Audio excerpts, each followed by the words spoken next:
Allora, la prima domanda la vorrei fare alla new entry, a Raz The Gun, e Wow. vorrei che tu ci parlassi un po' del tuo nuovo personaggio. Chi è? Cosa Ste- fa? allora, Stefan Anderson, che prima era Stephen Hawks, Ah, no? Hanno cambiato. È, è un tipo che ha viaggiato il mondo, che è un po' misterioso, enigmatico, che voleva salvare il mondo attraverso la geoingegneria con la sua squadra di Origin. Sono venuto al Dolomiti per cercare di fermare il scioglimento dei ghiacciai.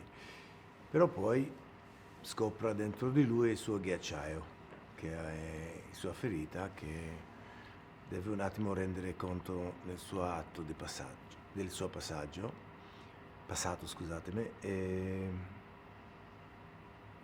lì comincia il suo dramma, il suo percorso verso il suo salvezza. Questo è. bene. E invece adesso passiamo a Marco e Giusy. Mm, In questi anni, no, questa serie è sempre più amata dal pubblico. Secondo voi qual è il segreto di Un passo dal cielo? Ve lo siete mai chiesto?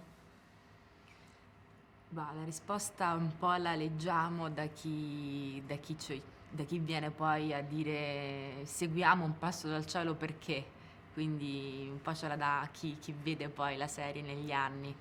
Ed è sicuramente per la montagna protagonista che diciamo alla fine di una giornata di lavoro, quando si è stanchi e si accende la televisione, vedere questi paesaggi meravigliosi, diciamo un po' ci fa riconciliare con il creato e allo stesso tempo ha una serie di ingredienti dalla commedia ai gialli a, come diceva Marco, anche c'è il personaggio che rappresenta un po' tutti, dagli amanti, dai più amanti della montagna ai meno e quindi diciamo che ci sono molti requisiti, diciamo, e anche diversi per poter poi entrare in empatia con essi. Sì, diciamo che Passo dal Cielo forse ha la capacità di riuscire così a essere giusto per tutti.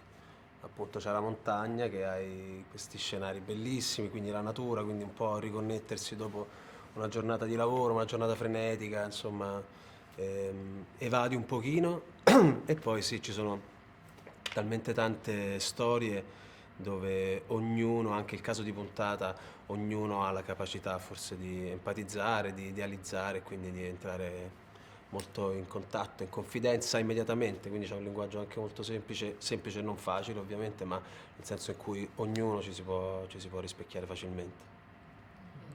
Invece adesso vi faccio mettere dall'altra parte, no? Vi faccio cambiare punto di vista, la faccio a tutti e tre questa domanda. Voi che tipo di spettatore siete? Qual è la vostra serie del cuore?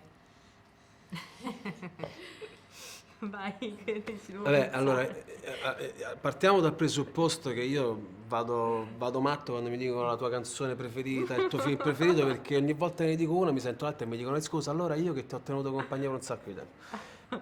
Premesso questo, diciamo che secondo me a un certo punto in Italia è stato un po' cambiato il punto di vista della serialità con Romanzo Criminale, una serie bellissima, e per una serie che proprio ha cambiato anche lì, ma non è che ha cambiato, però insomma nelle quale proprio ha un po' stravolto tutto anche per linguaggio, anche per lunghezza, è stata Breaking Bad, la quale io particolarmente, diciamo, se devo dire la serie, però appunto poi ci sta Game of Thrones e ti dice allora Peaky Blinders, capito, ce ne stanno tante in Italia uguale, cioè vabbè, comunque chiudo la mia parentesi, Eh sì, pure scusate. per me è difficile definire una serie preferita, proprio perché la cosa bella è che poi i gusti cambiano e cambiano anche gli interessi.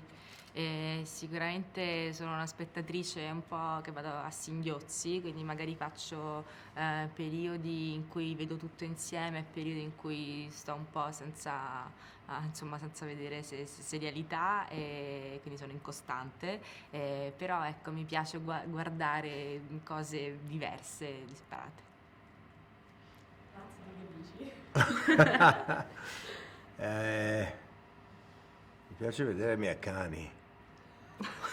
Ho 3 cani che guardo spesso. Si chiamano Kali, Shiva e Kailash. Non guardo molta roba. L'ultima cosa che ho visto è Fauda. che mi piace molto, perché è mio amico Lior, ma Molti attori non guardano tantissime serie, devo dire. Prima i vostri colleghi mi hanno risposto che non hanno tempo. non ho proprio TV a casa.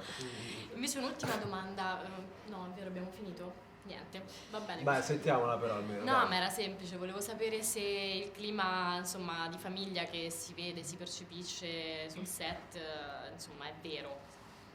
Recitiamo anche fuori dal set, no scherzo.